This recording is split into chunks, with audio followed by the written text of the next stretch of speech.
पूजा करा रहे हैं वह पूजा किस देव की है, किस देवता की पूजा हम कर रहे हैं। जब ब्राह्मण देवता हमारे घर आते हैं ना, हम उनको निमंत्रण करते हैं। निमंत्रण देने के बाद वह हमारे घर आते हैं, हम उनके पैर धुलाते हैं। पैर धुलाने के बाद तिलक चंदन उनको हम करते हैं, जल देते हैं पीने के लिए, आचमन कराते हैं। सभी कोई भी हो, आपके घर में अतिथि आए, ब्राह्मण देव आए या कोई भी आए, सबसे पहले आप क्या करते हैं? आचमन कराते हैं। उनको हम आचमन करा दिए। आचमन कराने के बाद आप उनको आसन देते हैं बैठने के लिए कि प्रभु आप आसन ग्रहण करिए। वह आसन ग्रहण करते हैं। आप उनका जो भी पूजन का सामान आप उनके लिए लेके आते हैं, वह ले जा करके रखते हैं।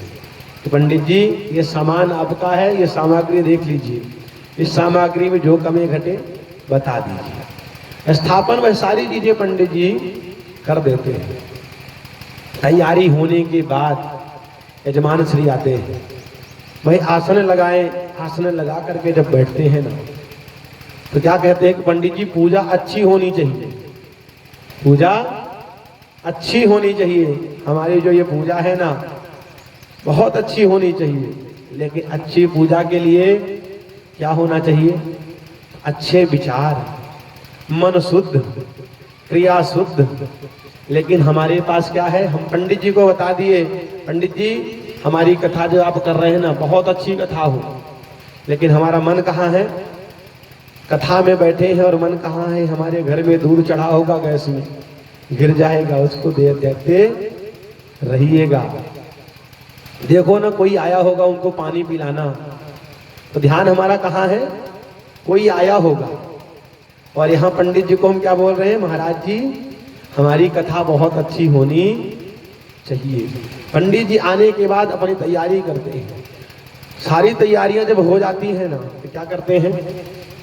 यजमान स्त्री को अपवित्र पवित्र हुआ सर्वावस्थान गतो विवा या यस्मरेत पुंडरीकाक्ष शवाय अभ्यांतरः शुचि। मतलब पंडित जी जब आए हमें पवित्र करने की कोई आवश्यकता है क्या?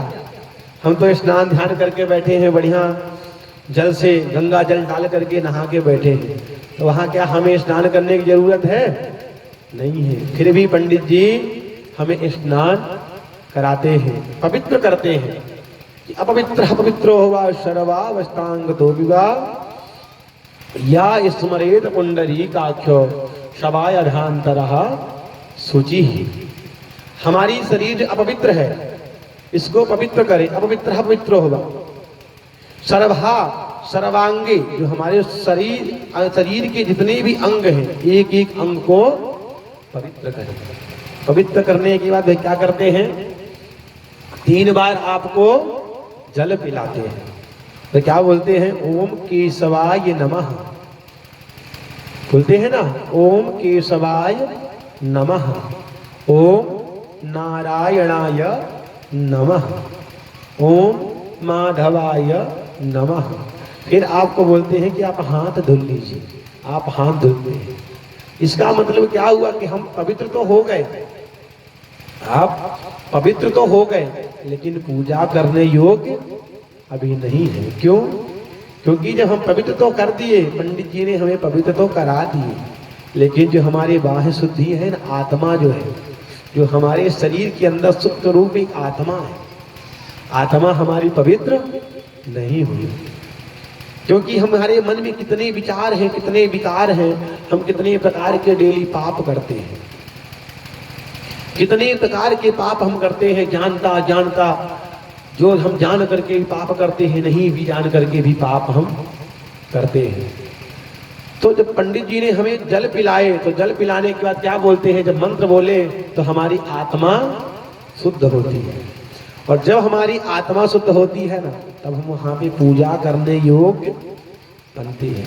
यहां से भी कहते हैं कि अभी भी आप पूजा के योग्य बने नहीं। क्यों? क्योंकि ये जो मगज है ना, ये जो लोगों का सिर के पास जो दिमाग की कितनी गर्म होती है, सर कितना गर्म होता है, 2 मिनट में कितना गुस्सा आ जाता है।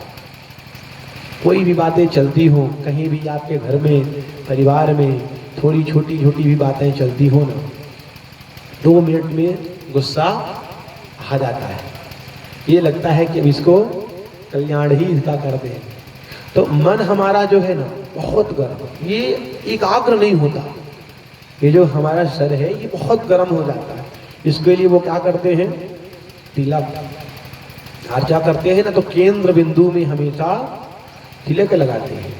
तिलक जब लगाते हैं ना तो कहते हैं कि स्वस्ति नः इंद्रो विदस्रवाः, स्वस्ति नः पूषा विश्ववेदाः, स्वस्ति नः तारक्ष्यो अरिष्टनेमिः, स्वस्ति नो बृहस्पतिर्दधातुः।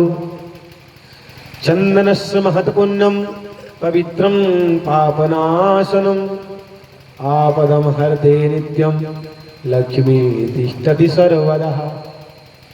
जब आपको तिलक लगाते तो आपके मन को शांत करते हैं, स्वस्थ करते हैं, है ना। आप स्वस्थ हो जाएं, आप दीर्घायु हो जाएं, मंत्रार्था सफला संतो संत पूर्ण मनोरथा, शत्रुणाम बुद्धिनाशस्तु मित्राणाम मुदगस्तव। तिलक लगाने के बाद बोलते हैं कि चंदनस्य महत्वपूर्णम, ये चंदन है इसका बहुत महत्व है। चंदनस्य महत्वपूर्णम पवित्रम पापनाशनम, इतना पवित्र और इतना शुद्ध चंदन है ना कि आपके शरीर को, आपके हर एक बाह्य अंगों को वह पवित्र करे। आपदा हरते नित्यम लक्ष्मी तिष्ठति सर्वदा। आपके जीवन में जो भी आपदाएं आती हो ना, उन आपदाओं को दूर करें, उन आपदाओं को आपके जीवन के दूर करें। जब तिलक तो कर दिए, ब्राह्मण देवता तिलक भी कर दिए, फिर भी अभी मन हमारा शांत नहीं है। क्यों? क्योंकि हमारा ये मन कहाँ भटक रहा है, बैठे कथा में है, लेकिन घर में कोई आया होगा, घर में कोई हमारे अतिथि आए होंगे, कोई ना कोई होगा, घर में ताला लगा है कि नहीं, हमारा मन अभी भी वही है। तो पंडित जी कहते हैं कि शांति पाठ देव ब्राह्मण के द्वारा शांति पाठ कराते हैं।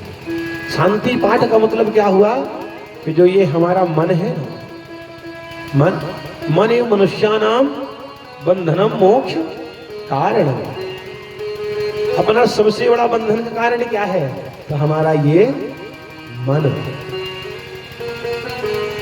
हमारा ये जो मन है ना, ये बहुत विचलित होता है।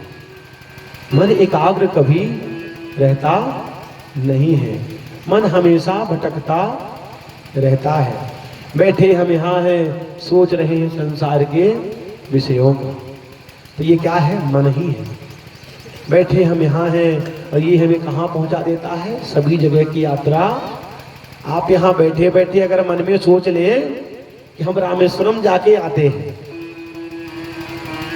आप यहाँ बैठे बैठे मन में अगर विचार बना लें कि हम रामेश्वरम जा करके आते हैं, तो ये मन आपको रामेश्वरम पहुंचा देगा। कितना जल्दी, एक क्षण के अंदर। आप आंख आपकी बंद हुई नहीं कि आपको रामेश्वरम पहुंचा देगा। प्रभु के आंख बंद करिए कि भगवान का स्वरूप गोपाल जी महाराज सामने बैठे हैं, आंख बंद करते हैं कि देखते हैं कितना सुंदर स्वरूप है इनका।